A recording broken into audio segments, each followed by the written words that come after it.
Is everybody in? Is everybody in? The show is about to begin.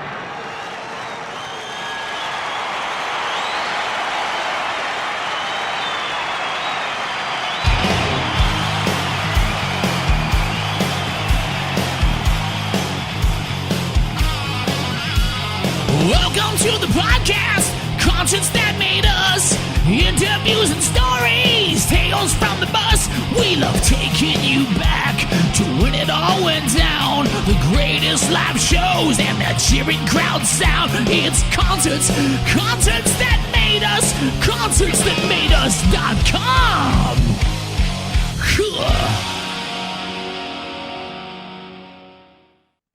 Dariann, welcome to Concerts That Made Us. Thank you for having me. It's fantastic to have you now. I'm looking forward to diving into your music over the next bit. So you've got a new track dropping on May 31st. Bury Me on Broadway. It's been Yes, described as a love letter to downtown Nashville and also a sad girl country version of a Morgan Wallen song. Take us it a bit really deeper is. into it. Yeah, I had that hook sitting in my pocket for quite a while, and I really didn't know going into the write what we were going to write about. I write with these people all the time, Lenny, AJ, Tom, and Tiffany. They're some of my most favorite people in the entire world. And we sat down, and you recap, everybody says what you're doing, and Lenny goes, "Why don't we write a female version of a Morgan Wallen song?" And I was like, "Oh my gosh, this is the day that I bring up the thing that's been sitting in my pocket, burning a hole for the longest time." And I brought it up, and they're like, "Done, we're writing that right now." And we honestly wrote it in pretty good timing and jumped right into the track. And I was like, "You guys, I need to cut this. I can picture it on hats and on shirts, and I can see the music video in my head. Like, I have to do it."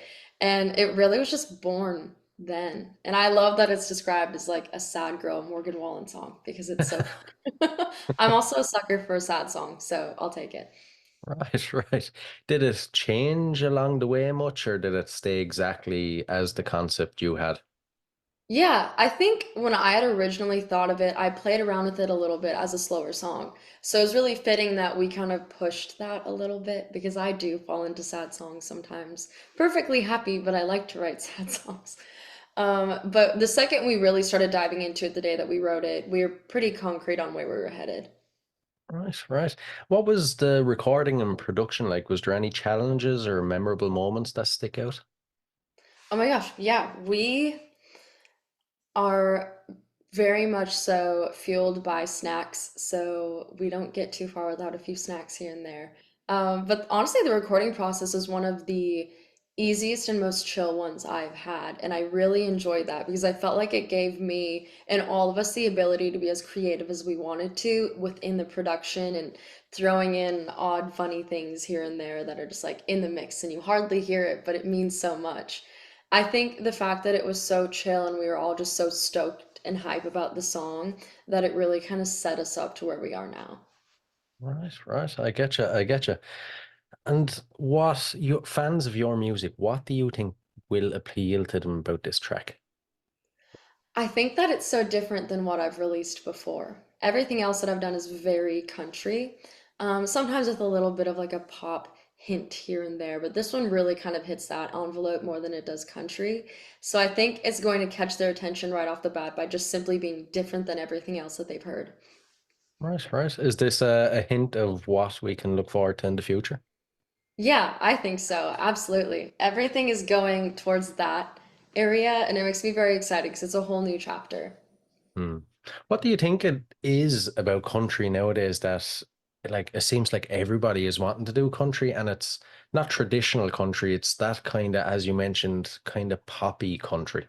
Yeah, I always view country music as a big family tree, and it comes with, just like your family tree does, many different branches of the family. You have the initial two people that start the tree, and then it just branches out from there. And I feel like country music is really that sort of a situation where now we're in this pop country thing, but there's also such a huge moment right now for true country music.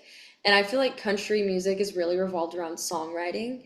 So it all starts at a core as country, and where you kind of take it after that is up to you and your ideas. But I feel like it's all very rooted in country music, and I think the attraction to country music is that it is such a focus on the songwriting. True, true, yeah, yeah. What is it about country music that speaks to you? You know, why isn't Dariann a pop star, a rock Right. star? Why a country star? I think because I grew up on it. Country music is everything that I've grown up on. I grew up in the most country ways. So it really is like in my blood. It's undeniable that I go for country music. Right, right. And you know, it's called concerts that made us. So I have to ask you some concert related questions if you don't mind. Yeah, First off, please. what, as a concert goer, what concerts have made you? Oh, I have seen some incredible concerts, but I always feel like the best concerts I've seen is always the concerts that are in the rain. And those are some of my favorite concerts to put on. As much as we don't want to perform in the rain, and I'm not trying to manifest that for my outdoor concerts this summer. No rain, please. But I think it's this collective thing where we're all in the same page of being like, we are soaked. We don't really love this, but this is epic. And I, at one point, had seen Low Cash, who was supposed to perform outside, was moved inside, torrential downpour. Like I'm talking raining cats and dogs in the entire zoo at this point. And everybody's in this same state of they just want to watch the show. Like we are just here for music. We just want to watch live music. And I swear that energy of just desire to watch an incredible show amps a performer up to give that much more of a show because you can feel this like cooking pot that's about to simmer over and it's your job to just crank the oven up all the way. And that one was one of my favorite shows. It was years ago at a country music festival with Low Cash. My first true stadium concert was actually Katy Perry, which was really fun. And I think all of her unique artistry and the way that she's displaying all of her songs and the scenes and the different costumes was so inspirational for me, purely because I come up from like a theater background. And it was really cool to see an entirely moving scene about one song. And I think the most beautiful thing about music is everybody views it differently, but in that moment, we're all seeing this really cool scene play out in front of you, and you can't help but just like feel all of the feels. Those are two that I've loved so much. I've seen so many, but those two always stick out to me the most. And you can't deny your first true Yeah, concert. very true. Very true. I like it. I like it. What makes a good show for you? What has to happen for you to walk away that evening saying that was one of the best I've seen?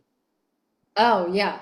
For me, it's especially as an artist on stage, it's the ability to what we always call breaking down like the third or the fifth wall, where you've genuinely connected with the audience and you're all kind of in the same pocket.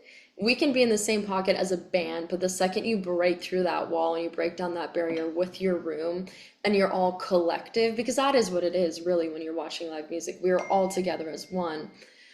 Those are the moments where you're like, okay, this is an incredible show. And watching them, seeing people break that barrier where I feel like I know them and I'm also a part of the show. I think that's where people really like dive into live music is when you feel like it's impacted you and you've impacted them and everybody's just running their little brains off. Summed it up perfectly. Is I there try. a concert you've attended that maybe fans of yours would be surprised you were at?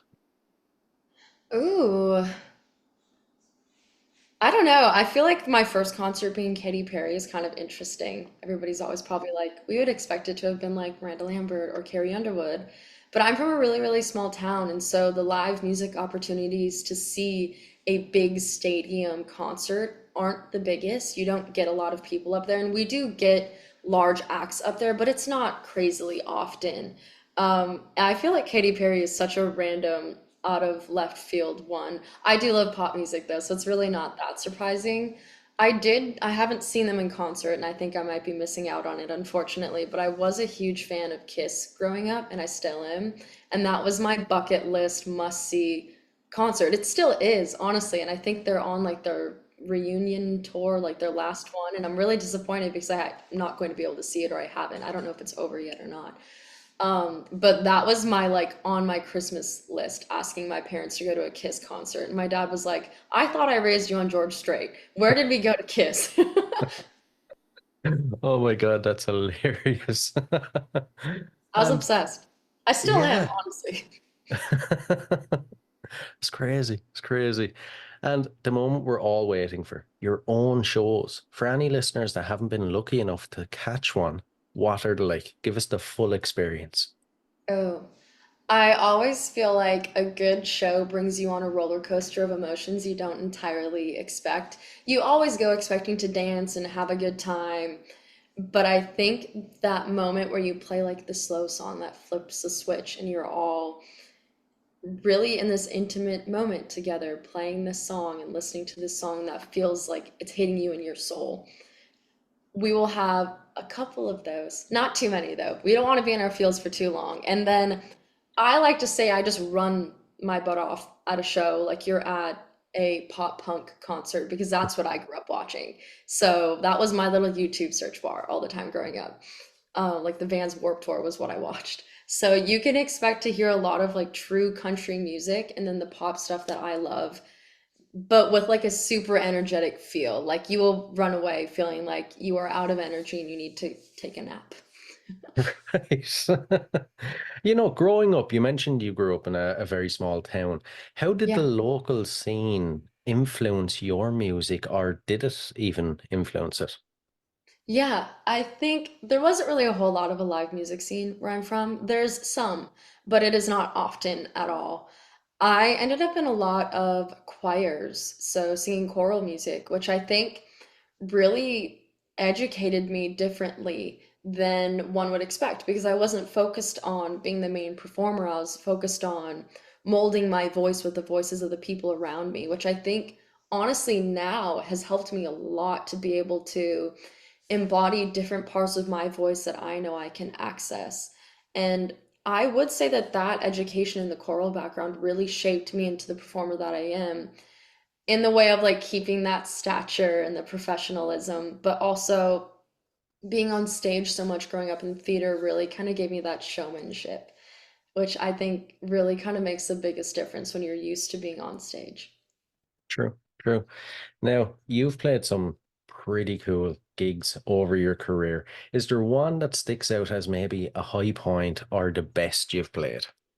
Oh, speaking of the rain earlier, I played a show in the rain at Winstock years ago, and it was that mutual thing where we are all like, we are getting soaked in the rain is something I've never seen before. And I remember running around stage and being like, I'm probably going to slip. Like I'm running, we're everybody in my band, we're all like on this hype energy level that you really can't describe unless you've experienced it. It is like the ultimate high of a performer. And we literally only got to do 5 songs. We didn't get to do many songs at all because it was that kind of weather. Like there's lightning, there's all these things. For our safety, we couldn't put on a longer show. But I don't think I've ever performed 5 songs harder in my life. Sounds like a hell of a gig. Oh, it was And so fun. if you flip that around, then is there one that sticks out as maybe the worst experience? Everything went wrong, and how did you overcome it? Oh, geez. I did a lot of solo gigs starting up where I'm from. It could have gone anywhere from the sound is just not cooperating, or you're expected to perform on the most strange stages that aren't really stages, it's really just like boxes put together. I had one show where I just continuously was breaking strings. The room was kind of weird, like I wasn't able to connect with them. It was that kind of a show where you're fighting to connect with people. And I just literally kept breaking guitar strings, and I was like, I am going to run out of strings if I break any more. And this was many, many years ago, but I remember just fighting through that show. And it unfortunately was one of those where I was like, I cannot wait until my time to get off stage is up because it is just not going well. And the people were loving it. They're asking me to play songs, but I was just like, why are these many things going wrong? And there's problems with the sound when we got there. We got started late. So it's just like all of the boxes that are negative were being checked. But thankfully, the people were so patient. They laughed with me when I'd break a string. They would sit there patiently as I'd talk with them as I'd fix it. So I think hindsight is 2022 because now I see it as like such a big growth moment where I can handle all these situations so well now. Had I not been put through the panic of the first time that ever happened then, I'd probably panic still. So I think it was meant to happen and I was meant to play for as long as I did with that continuously happening. Yeah, yeah, definitely, definitely. I think it's better those gigs happen early on. Well, obviously Yes. earlier on. You don't want to be standing in front of 5,000 people and start panicking. Right. And this was like 10 people, and thankfully they were all so sweet. And I think they could tell that I was like, oh my gosh. And I think they felt that for me too. So we're all kind of internally struggling. Speaking of audience and fans, is there a fan encounter that maybe sticks with you to this day? Oh my gosh. I always feel like it's the times that I'm not expecting to have somebody come up to me that always stick with me because I'm like, they just took time out of their day. And first of all, they recognized me somewhere, which is wild. But they took time out of their day to like come and say hi, or fans that make things, I think is the sweetest thing in the world. I've had people mail me bracelets and or show up to shows with handmade bracelets, and it always makes my day because they literally took the time to do that. I think anytime I'm able to interact with like young kids that love music though is some of the times that like fuel my soul. Hmm. Yeah, definitely inspiring the next generation almost. Yeah, it's so, Yeah. so cool. Yeah. When it comes to showtime, then how do you prepare? How do you psych yourself up? And then afterwards, how do you wind down? The wind down is so hard. I could imagine. I do the vocal warm-ups. I make sure I've got, I'm feeling good in my outfit and whatever the things are I need to do beforehand to feel confident. I try my very best to do that every time.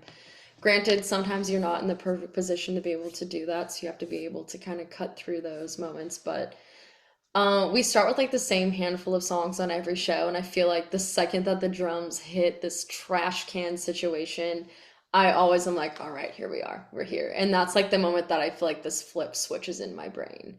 And those are my favorite moments. The coming down off of a shift or a show is always so hard though, because you're still so hyped and you still want to like talk to everyone, and then you're like, oh no, I probably shouldn't talk anymore because my voice is going to be upset. It is so hard to balance that.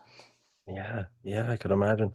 What's it like, say, the next day? Do you ever experience where you play one hell of a show, say on a Saturday night, you get up Sunday, Monday morning, it's kind of back to reality. You might have those post-gig blues. How do you deal with it? I always joke that I have the most humbling schedules because I'll go from a full band Saturday night with packed rooms to a Monday opening show 11 a.m. in the morning. So I'm hit with both sides of the spectrum to where we have energy that is nuts and we can't even contain ourselves to, okay, we got to fight through this like early hour and kind of energize people to the point where they will be able to end their night like that. And it is honestly, seriously, the most humbling thing too, because you'll be like, I'm on top of the world. We just packed this place to, okay, there's two people in here. How can I connect with them as good as possible? But I always say that the people I meet on those early shows are some of the people that really are the most in tune with me as a person because you get to know one another and it gives you that opportunity to have conversation. Whereas on the other side, it's just a bunch of people and it's hard to interact with each person personally, but they also get you as an entertainer and your artistry and the hype level. So at each show, I think people get to see a little bit more of you and different sides of you. And I think it's really special. True, yeah, yeah. How does that affect, say, from a vocal point of view? I'd imagine playing that early, kind of you're tired, you're not in Yeah. the mood. How does it affect your vocals? Or does it? Yeah, I thankfully have had a lot of training vocally, so that gives me the ability to kind of have the upper hand there and to know my voice. I just try to get up plenty early, before the 11 a.m. or a 10 a.m., make sure I'm awake for a while. I've warmed up, I've drank about as much water as I should, and I've eaten really well, so I've fueled my body adequately to be able to then perform for a lengthy period of time. And the warm up is the most important thing. I drink warm water on stage all the time, so that is also helpful. Cough drops can be your friend too. So we've learned our things to get through. I like it. I like it. And when you think of the future, then how would you like to evolve? Say 5 years' time, we're sitting here. What would your career look like? Ooh. I hope I am able to make a living purely off of writing my own music and performing my own music. I do a lot of playing other people's songs, which I do love. I think there's so much fun in playing things that people are familiar with, but I hope that at that point people are beyond familiar with me as a person and all of my music, and I'm able to do that and be successful within my own terms. I think everybody has a different definition of success, but for me it's being able to do what I love for a living and live that out to the fullest. I like it. I like it. Is there a cover that you feel so comfortable with or you look forward to that it's like, this song could have actually been wrote for me? Oh, geez.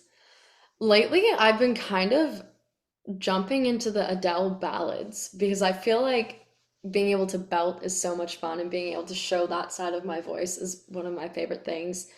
And I don't think that that was necessarily written for me. It was definitely for Adele, but I love being able to cover it and play it for people because people love it, but they oftentimes forget about it.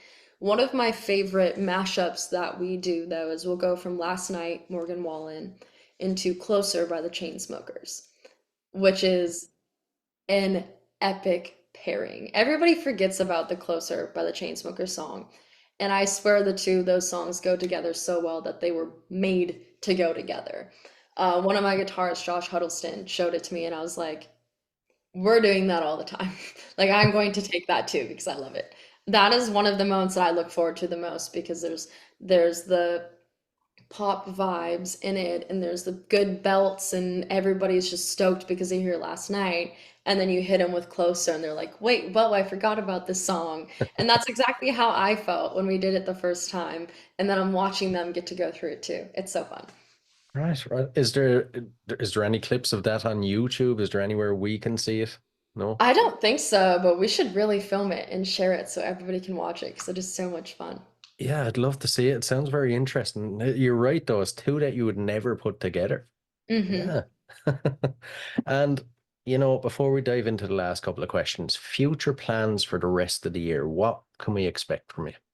Ooh, we have lots of music coming this year. We kind of had a little moment of silence preparing for all of this.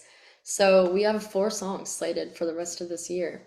Bury Me on Broadway being the first one, the introduction to the new sound and the new chapter for me, and followed by 3 incredible songs. I've been writing my butt off, so I'm very excited for people to hear all of these songs and to kind of get a taste into what's coming even into next year. Right, right. Any sign of an EP or maybe even an album on the horizon? That's always a goal. I think right now we live in such a single world that that's so much of where my brain has been trained to focus. But I am a sucker for a good album. So we'll see. We'll see what's in the cards for us. Right, right. I like to hear it. We'll dive into the last couple. So these are a few random fun questions, but I'm I intrigued to love see it. your answers. First of all, what are you currently obsessed with? It can be anything from a TV show to a book or food. Ooh, current obsession. I was just watching Bridgerton on Netflix. They just came out with their new season, and I love Bridgerton. I love that like classical vibes. But as for like random obsessions, I've recently become very obsessed with flowers, like planting, Right. which I live in an apartment, so it's not like I can really get in there with that, but it's like kind of taking over my mind because I'm trying to make sure that I keep these things alive and give them adequate amounts of water and whatever else that they need. And I'm realizing it's not like a full-time job, but I'm definitely thinking about it all the time, being like, okay, this one's not looking very good. What can I do about this? Yeah, I'd imagine it kind of becomes almost like having a pet, the It plants. is. And I don't have one yet, so I feel like I'm just in training. It's a good way to look at it. The next one's a bit of an odd one. If you had to spend 24 hours locked in a room with any musician from history, who would it be? 24 hours locked in a room with anyone just seems a little frightening. I feel like Just a that bit. would be such a roller coaster. Oh, geez. Wow, that's a tough question. Hmm. I really, really love Tate McRae right now, but I've also been obsessed with Ellie Goulding my entire life. If I could spend 24 hours with her, I feel like it'd be really, really fun. Yeah, actually, she's a good one. She seems to be kind of down to earth. There's no ego or anything about her. She does seem that way, doesn't she? All of her Yeah, performances are so good, and I can like feel her singing from her soul. And that's like we're talking about. Like concerts are so special because you feel that. And every time, even a video I see of her, I'm like, oh, I can feel it. yeah. And the final one, what's your go-to album? What's an album you constantly revisit? Oh my gosh, I revisit a lot of Ellie Goulding albums actually. I think it's the Still Falling for You era. That album specifically I listen to all the time. Because I do play in Nashville, a lot of the times I am listening to Shania Twain albums. So The Woman in Me is one of my favorite ones of her songs. I love that song. There's a lot of random albums. I also really love Louis Capaldi. And his most recent album is it's so good. Yeah, yeah, it is. It is. Good selection there. Listen, Thanks. Dariann, it's been an absolute pleasure now. Thanks a million. Thank you so much for having me.